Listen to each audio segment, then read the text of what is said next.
അസ്സലാമു അലൈക്കും. എൻ്റെ പേര് സെബീൽ. ഞാനിവിടെ സുവോളജി പഠിക്കുകയാണ്. അപ്പോൾ സുവോളജിയിൽ എവല്യൂഷൻ പഠിക്കുന്നുണ്ട്. അപ്പോൾ അതും ഇസ്ലാമും കോൺട്രഡിക്ഷൻ വരുന്നുണ്ടോ എന്ന് അറിയാനായിരുന്നു. ഇപ്പോൾ ഞാൻ ഗൂഗിളിലൊക്കെ സെർച്ച് ചെയ്തപ്പോൾ മെയിനായിട്ട് 3 ചിന്താഗതി വന്നത്. ഒന്ന് പറയുന്നത് എവല്യൂഷൻ പാടെ തെറ്റാണെന്ന് പറയുന്നുണ്ട്. ഇപ്പോൾ എങ്ങനെയാണ് മൃഗങ്ങളുള്ളത് അതുപോലെയാണ് പടച്ചോൻ സൃഷ്ടിച്ചത്. രണ്ടാമത്തെ പറയുന്നത് മനുഷ്യന്മാരെ മാറ്റി നിർത്തിയാൽ ബാക്കിയുള്ള എല്ലാ മൃഗങ്ങളിലും എവല്യൂഷൻ ഉണ്ട്, പക്ഷെ മനുഷ്യൻ ഒരു സ്പെഷ്യൽ ക്രിയേഷനാണെന്ന് പറയുന്നുണ്ട്. മൂന്നാമത്തത് പറയുന്നത് മനുഷ്യനും ഈ എവല്യൂഷൻ്റെ ഭാഗമാണ്, ആദം നബിയൊക്കെ അങ്ങനെ ഉണ്ടായതാണെന്നുള്ളൊരു ഇതും കേട്ടു. അതിനുപോലെ പറയുന്ന കാരണം ഇപ്പോൾ ഈ മനുഷ്യന്മാരുണ്ടാക്കുന്ന സമയത്ത് ഈ മലക്കുകൾ പറയുന്നുണ്ടല്ലോ, ഈ ഭൂമിയിൽ കുഴപ്പം രക്തം ചിന്തുന്ന എന്തിനാണെന്ന് ചോദിക്കുമ്പോൾ അവർക്ക് ആദ്യം ഒരു ക്രിയേഷന് കുറച്ച് ഐഡിയ ഇല്ലാതെ പോലെ അങ്ങനെ പറയൂലല്ലോ. അപ്പോൾ അതിനെ പറ്റി എന്താണ് ഒരു ക്ലാരിഫിക്കേഷൻ വരുത്താനുള്ളത്? ഇവിടെ ചോദ്യം എവല്യൂഷനുമായി ബന്ധപ്പെട്ടുകൊണ്ടാണ്. എവല്യൂഷൻ, പരിണാമം എന്നുള്ള പദം, അതുമായി ബന്ധപ്പെട്ടുകൊണ്ടടക്കം പലപ്പോഴും ഒരുപാട് ടേംസ് റിലേറ്റഡ് ആയിട്ടുള്ള ഒരുപാട് കൺഫ്യൂഷൻസ് പോപ്പുലർ നറേറ്റീവിൽ വരുന്ന ഒരു വിഷയമാണ് ഈ എവല്യൂഷൻ എന്ന് പറയുന്നത്. എവല്യൂഷൻ ഉണ്ടോ എന്ന് ചോദിച്ചാൽ പലപ്പോഴും ആ ഒരു ചർച്ച പോകുന്നത് ദൈവവിശ്വാസികൾ ഇല്ല എന്ന് പറയും, അതുപോലെ തന്നെ നിരീശ്വരവാദികൾ ഉണ്ട് എന്നും പറയുന്ന എന്തോ ഒരു സംഭവമാണ് എവല്യൂഷൻ എന്നുള്ളതാണ്. യഥാർത്ഥത്തിൽ എവല്യൂഷൻ എന്ന പദത്തിൻ്റെ അർത്ഥം എന്താണ്? പരിണാമം അല്ലെങ്കിൽ എവല്യൂഷൻ എന്ന് പറഞ്ഞാൽ അതിൻ്റെ ഏറ്റവും സിമ്പിളായ ഡെഫിനിഷൻ എന്ന് പറഞ്ഞാൽ ഡിസൈൻ വിത്ത് മോഡിഫിക്കേഷൻ എന്നുള്ളതാണ്. ഒരു തലമുറയിൽ നിന്ന് അടുത്ത തലമുറയിലേക്ക് പോകുമ്പോൾ എന്തെങ്കിലും മോഡിഫിക്കേഷൻസ് വരിക, ഇതാണ് എവല്യൂഷൻ എന്ന് പറഞ്ഞാൽ. ഇങ്ങനെയുള്ള എന്ന് വെച്ചാൽ ചേഞ്ചസ് സംഭവിക്കുക, ജീവവർഗങ്ങളിൽ എന്തെങ്കിലും ചേഞ്ചസ് സംഭവിക്കുക എന്നതാണ് എവല്യൂഷൻ. ഇവിടെ ഈ ചേഞ്ചസ് സംഭവിക്കുന്നുണ്ടോ? നമുക്ക് ജീവജാലങ്ങളെക്കുറിച്ച് പരിശോധിച്ചാൽ മനസ്സിലാവും പലതരത്തിലുള്ള ചേഞ്ചസ് സംഭവിക്കുന്നുണ്ട്. ദാറ്റ് മീൻസ് എവല്യൂഷൻ സംഭവിക്കുന്നുണ്ട് എന്നതൊരു ബയോളജിക്കൽ റിയാലിറ്റിയാണ്. ഇവിടെ ബയോളജി എന്താണ്? ചേഞ്ചസ് സംഭവിക്കുന്നുണ്ട് എന്നുള്ളതാണ്. ഇനി ഈ ഒരു ബയോളജിക്കൽ റിയാലിറ്റിയെ നമുക്കറിയാം, സയൻസിൽ നമ്മളുടെ ഒബ്സർവേഷൻ വെച്ചിട്ട് നമ്മൾ എത്തിപ്പെടുന്ന ചില നിഗമനങ്ങളുണ്ട്. ഈ പിന്നെ ചേഞ്ചസ് സംഭവിക്കുന്നുണ്ട്, അല്ലെങ്കിൽ ഓരോ മേഖലയിലും അതിൻ്റേതായ ഒരുപാട് നിഗമനങ്ങൾ. അങ്ങനെയുള്ള ഒബ്സർവേഷൻ വെച്ചിട്ട് പിന്നെ നമ്മളെന്താ ചെയ്യുക വെച്ചാൽ അതിനെ വിശദീകരിക്കുന്ന ഒരുപാട് തിയറീസ് ഉണ്ടാകും. എന്ന് വെച്ചാൽ ബയോളജിക്കൽ വേൾഡിൽ ചേഞ്ചസ് സംഭവിക്കുന്നുണ്ട് എന്നതിനെ വിശദീകരിച്ചുകൊണ്ട് ഒരുപാട് തിയറീസ് ഉണ്ട്, ഒരുപാട് വ്യാഖ്യാനങ്ങളുണ്ട്. ആ വ്യാഖ്യാനങ്ങളിൽ ഏറ്റവും പോപ്പുലറായ വ്യാഖ്യാനമാണ് ഡാർവിൻ്റെ വിശദീകരണം എന്ന് പറയുന്നത്. ഡാർവിൻ്റെ വിശദീകരണത്തിൽ പറയുന്നത് എല്ലാം ഫ്രം എ സിംഗിൾ ആൻസെസ്റ്റർ, ഒരു ട്രീ ഓഫ് ലൈഫ് പറഞ്ഞുകൊണ്ട് എല്ലാം ഒറ്റ സിംഗിൾ സെൽഡ് ഓർഗാനിസത്തിൽ നിന്നുണ്ടായതാണ്. അതൊരു വിശദീകരണമാണ്. ആ ഒറ്റ സിംഗിൾ സെൽഡ് ഓർഗാനിസത്തിൽ നിന്ന് പിന്നെ പരിണമിച്ചാണ് ഇതൊക്കെ ഉണ്ടായത്, ഒരു വിശദീകരണമാണ്. എന്നാൽ ഈ ട്രീ ഓഫ് ലൈഫ് അല്ലാത്ത വിശദീകരണങ്ങളുണ്ടോ? നമുക്ക് സയൻസ് പരിശോധിച്ചാൽ മനസ്സിലാവും. ഒരുപാട് ശാസ്ത്രജ്ഞന്മാർ ട്രീ ഓഫ് ലൈഫ് അല്ല, വെബ് ഓഫ് ലൈഫ് ആണെന്ന് പറഞ്ഞ ആളുകളുണ്ട്. അതുപോലെ തന്നെ സിംഗിൾ ഒറിജിൻ അല്ല, മൾട്ടിപ്പിൾ ഒറിജിൻ ആണെന്ന് പറഞ്ഞ ആൾക്കാരുണ്ട്. ഇങ്ങനെയുള്ള പലതരം വ്യാഖ്യാനങ്ങൾ ഈ ജീവവർഗങ്ങളിൽ മാറ്റം സംഭവിക്കുന്നുണ്ട് എന്നതാണ് റിയാലിറ്റി. അതാണ് ബയോളജിക്കൽ എവല്യൂഷൻ. ഇത് വിശദീകരിച്ചുകൊണ്ട് ഒരുപാട് തിയറീസ് ഉള്ളതിൽ ഒരു വളരെ പ്രബലമായ ഒരു തിയറിയാണ് ഡാർവിൻ്റെ തിയറി. അതല്ലാതെയുള്ള ഒരുപാട് തിയറികളുമുണ്ട്. ഇതാണ് നമ്മൾ ആദ്യം മനസ്സിലാക്കേണ്ടത്. ഇത് മനസ്സിലാക്കാതെ നമ്മൾ പലപ്പോഴും ചെയ്യുന്നത് വെച്ചാൽ evolution equal to Darwinism, evolution എന്ന് പറഞ്ഞാൽ ഡാർവിനിസമാണ് എന്ന രൂപത്തിൽ മനസ്സിലാക്കുകയും, ആരെങ്കിലും ഡാർവിനിസത്തോട് നമുക്ക് എന്തെങ്കിലും വിയോജിപ്പുണ്ട് എന്ന് പറഞ്ഞാൽ കണ്ടോ ബയോളജിക്കൽ എവല്യൂഷനെ തന്നെ നിഷേധിച്ചു എന്ന് പറയുന്ന ഒരു രീതി, അത് ശരിയല്ല. അത് എവല്യൂഷൻ്റെ ഒരു വിശദീകരണം മാത്രമാണ് ഡാർവിനിസം എന്ന് നമ്മൾ മനസ്സിലാക്കുക. അത് ഒന്നാമത്തെ ഒരു കാര്യം. രണ്ടാമതായി, ഇങ്ങനെ മാറ്റങ്ങൾ സംഭവിക്കുന്നുണ്ട്, അതൊരു റിയാലിറ്റിയാണ്. ആ മാറ്റങ്ങൾ സംഭവിക്കുന്നതിന് പല രൂപത്തിൽ വിശദീകരിച്ചിട്ടുമുണ്ട്. ഇതിൽ നമ്മൾ ആദ്യം മനസ്സിലാക്കേണ്ടത്, ഈ മാറ്റങ്ങളെ വിശദീകരിക്കുന്ന ഈ കാര്യം നമ്മൾ പഠിക്കുന്നത് ഭൗതിക ശാസ്ത്രത്തിലാണ്, അല്ലേ? നമ്മുടെ സയൻസിലാണ് നമ്മൾ പഠിക്കുന്നത്. സയൻസിൽ നമ്മൾ പഠിക്കുമ്പോൾ തന്നെ അസ്യൂം ചെയ്യുന്ന ഒരു കാര്യമുണ്ട്. അതെന്താ? സയൻസിൽ നമ്മൾ അസ്യൂം ചെയ്യുന്നത്, സയൻസിൽ നമ്മൾ എന്തൊക്കെയാണോ പഠിക്കുന്നത് അതിൻ്റെ വിശദീകരണങ്ങളും അതിൻ്റെ തുടർച്ചകളുമെല്ലാം ഒരു നാച്ചുറലിസ്റ്റിക് ആയിട്ട് അസ്യൂം ചെയ്തുകൊണ്ടാണ് നമ്മൾ പഠിക്കുക. എന്ന് വെച്ചാൽ നമ്മളൊരു കാര്യം പഠിക്കാൻ പോകുമ്പോൾ ആദ്യം തന്നെ ഇതിനുള്ള പ്രാപഞ്ചികമായ കോസസ്, പ്രാപഞ്ചികമായ റീസൺസ് നമ്മൾ പരമാവധി കണ്ടെത്തണം എന്ന് വിചാരിച്ചുകൊണ്ടാണ് സയൻസ് വർക്ക് ചെയ്യുക. അതിന് നമ്മൾ മെത്തഡോളജിക്കൽ നാച്ചുറലിസം എന്ന് പറയും. വളരെ വിശദീകരിച്ച് പറയേണ്ട വിഷയമാണ്. ഒരു 5 മിനിറ്റിൽ ചുരുക്കുമ്പോൾ അതിൻ്റേതായ പരിമിതികളുണ്ടാവും. നിങ്ങൾ കൂടുതൽ അറിയാൻ താല്പര്യമുള്ള ആളുകൾ ആ ടേംസ് ഒന്ന് എഴുതി കൂടുതൽ പഠിക്കുക എന്ന് മാത്രമാണ് പറയാനുള്ളത്. മെത്തഡോളജിക്കൽ നാച്ചുറലിസം എന്ന് പറയും. എന്ന് വെച്ചാൽ നമ്മൾ പഠിക്കാൻ പോകുന്ന കാര്യങ്ങൾ മുഴുവനായും നാച്ചുറലിസ്റ്റിക് ആയിട്ടായിരിക്കും നമ്മൾ എക്സ്പ്ലെയിൻ ചെയ്യുക എന്ന് ആദ്യം തന്നെ അസ്യൂം ചെയ്തുകൊണ്ടേ ശാസ്ത്ര പഠനം സാധ്യമാവുള്ളൂ. ഇല്ലെങ്കിൽ എന്താ സംഭവിക്കുക? നമ്മളൊരു കാര്യം പഠിക്കുന്നു, അതിൻ്റെ ഇടയിൽ പെട്ടെന്നൊരു അത്ഭുതം സംഭവിക്കാൻ സാധ്യതയുണ്ട് എന്ന് നമ്മൾ അസ്യൂം ചെയ്താൽ പിന്നെ ശാസ്ത്ര പഠനം സാധ്യമാവുമോ? ഏത് കാര്യമാകട്ടെ, ഫിസിക്സ് ആകട്ടെ, കെമിസ്ട്രി ആകട്ടെ, ബയോളജി ആകട്ടെ, ഏത് കാര്യമാണെങ്കിലും നമ്മൾ പഠിക്കുമ്പോൾ തന്നെ നമ്മൾ തീരുമാനിക്കുകയാണ് ചിലപ്പോൾ ചില അത്ഭുതങ്ങൾ സംഭവിച്ചേക്കാം എന്ന് വെച്ചാൽ ഈ നാച്ചുറലിസ്റ്റിക് അല്ലാത്ത വേറെ എന്തോ ഇടപെടൽ വരാൻ സാധ്യതയുണ്ട് എന്ന് നമ്മൾ ആദ്യം തന്നെ അസ്യൂം ചെയ്താൽ പിന്നെ നമുക്ക് ശാസ്ത്ര പഠനം സാധ്യമാവില്ല.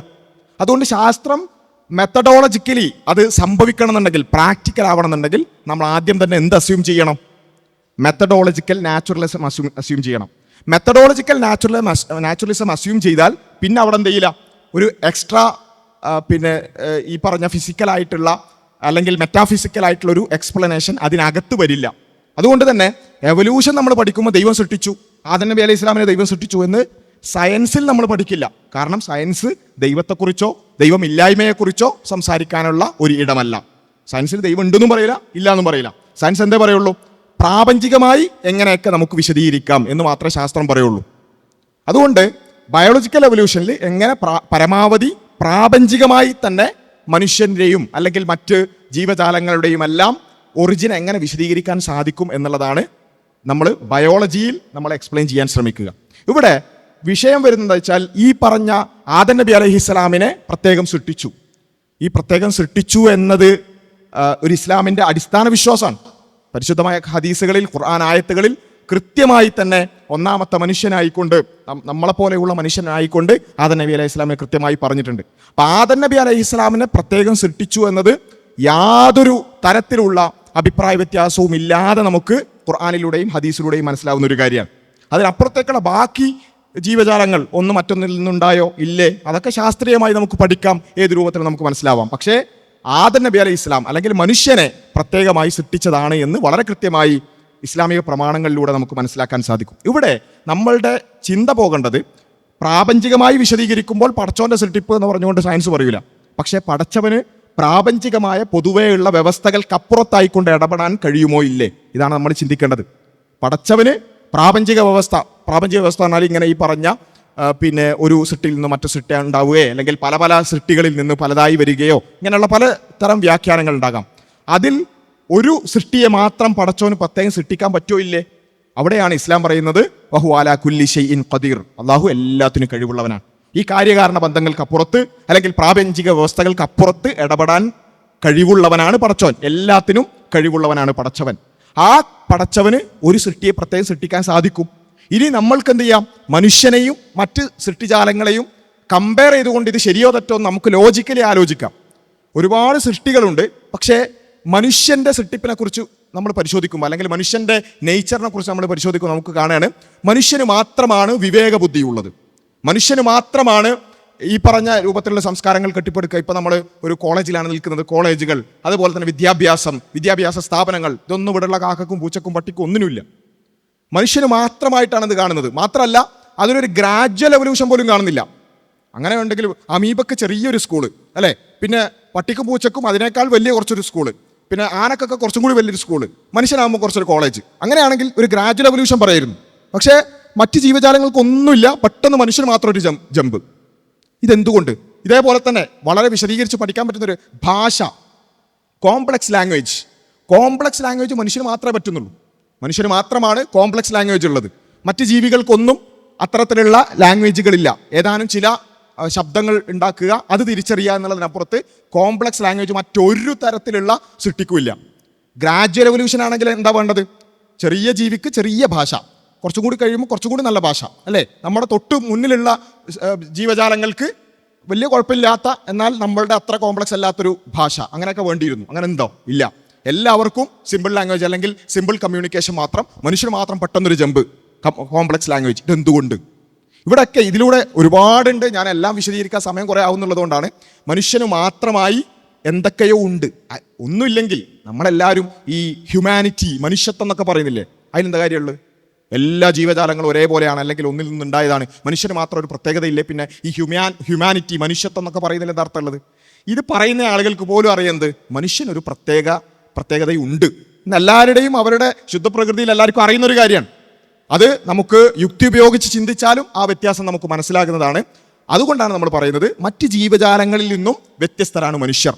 അത് സൃഷ്ടിപ്പിലും വ്യത്യസ്തത ഉണ്ട് എന്നുള്ളതാണ് ഇസ്ലാം പറയുന്നത്. അത് ഒരു മെത്തഡോളജിക്കൽ നാച്ചുറലിസം വഴിയല്ല, പടച്ചവൻ്റെ അസ്തിത്വവുമായി കണക്ട് ചെയ്തുകൊണ്ടാണ് മനസ്സിലാക്കേണ്ടത്. എവല്യൂഷൻ എന്ന് പറഞ്ഞാൽ എങ്ങനെ ജീവൻ ഉണ്ടായി എന്ന് വിശദീകരിക്കുന്ന ശാസ്ത്രശാഖയല്ല. ബയോളജിക്കൽ എവല്യൂഷൻ എന്ന് പറഞ്ഞാൽ ജീവൻ ഉള്ളതിൽ എങ്ങനെ മാറ്റങ്ങൾ വരുന്നു എന്ന് മാത്രം വിശദീകരിക്കുന്നതാണ്.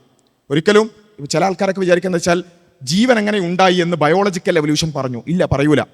ബയോളജിക്കൽ എവല്യൂഷൻ പറയാൻ എന്താ വെച്ചാൽ ജീവൻ ഉള്ളവയിൽ എങ്ങനെ മാറ്റം സംഭവിച്ചു എന്ന് മാത്രമാണ്. ജീവൻ എങ്ങനെ ഉണ്ടായി അത് കെമിക്കൽ എവല്യൂഷനാണ്, അല്ലേ? ആ കെമിക്കൽ എവല്യൂഷൻ ആകട്ടെ ഇപ്പോഴും ഒരു അൺറിസോൾവ്ഡ് പ്രോബ്ലമാണ്. നമ്മൾ ചിലപ്പോൾ 9ാം ക്ലാസ്സിലും 10ാം ക്ലാസ്സിലും യൂറേ മില്ലർ എക്സ്പെരിമെൻ്റ് ഒക്കെ പഠിച്ചിട്ടുണ്ടാവും. പക്ഷേ ഒരു ഫോർ ജസ്റ്റ് ഇൻഫോർമേഷൻ പറയാണ്, അതൊക്കെ ശാസ്ത്രത്തിൻ്റെ ചവറ്റുകൊട്ടയിൽ എത്തിക്കഴിഞ്ഞു. കാരണം അന്നത്തെ പ്രിമിറ്റീവ് എർത്തിൽ റിഡക്റ്റീവ് എൻവയൺമെൻറ്റ്, ചിലപ്പം സ്കൂളിൽ ബയോളജി പഠിച്ചവർക്കൊക്കെ ഓർമ്മ ഉണ്ടാവും, റിഡക്റ്റീവ് എൻവയൺമെൻ്റ് ആണ്, ഓക്സിജൻ ഇല്ലായിരുന്നു എന്നൊക്കെ ആയിരിക്കും നമ്മൾ പഠിച്ചിട്ടുണ്ടാവുക. പക്ഷേ ഇപ്പോൾ നമ്മൾ പറയുന്നു പ്രിമിറ്റീവ് എർത്തിൽ ഇപ്പോഴുള്ള നമ്മുടെ ശാസ്ത്ര അന്വേഷണങ്ങൾ പ്രകാരം മനസ്സിലാവുന്നത് ഓക്സിഡേറ്റീവ് എൻവയൺമെൻ്റ് ആണെന്നാണ്. അപ്പം അതുകൊണ്ട് എങ്ങനെ ജീവൻ ഉണ്ടായി എന്നുള്ള എല്ലാ ശാസ്ത്ര പരീക്ഷണങ്ങളും ഈ യൂറേ മില്ലർ ആകട്ടെ അതിൻ്റെ തുടർച്ചയായിട്ടുള്ള കെമിക്കൽ എവല്യൂഷൻ ആകട്ടെ അതൊക്കെ ഇന്ന് ശാസ്ത്രലോകം തള്ളിക്കളഞ്ഞിരിക്കുകയാണ്. അതുകൊണ്ട് എങ്ങനെ ജീവൻ ഉണ്ടായി എന്ന ചോദ്യത്തിന് ഇപ്പോഴും ഉത്തരമായിട്ടില്ല.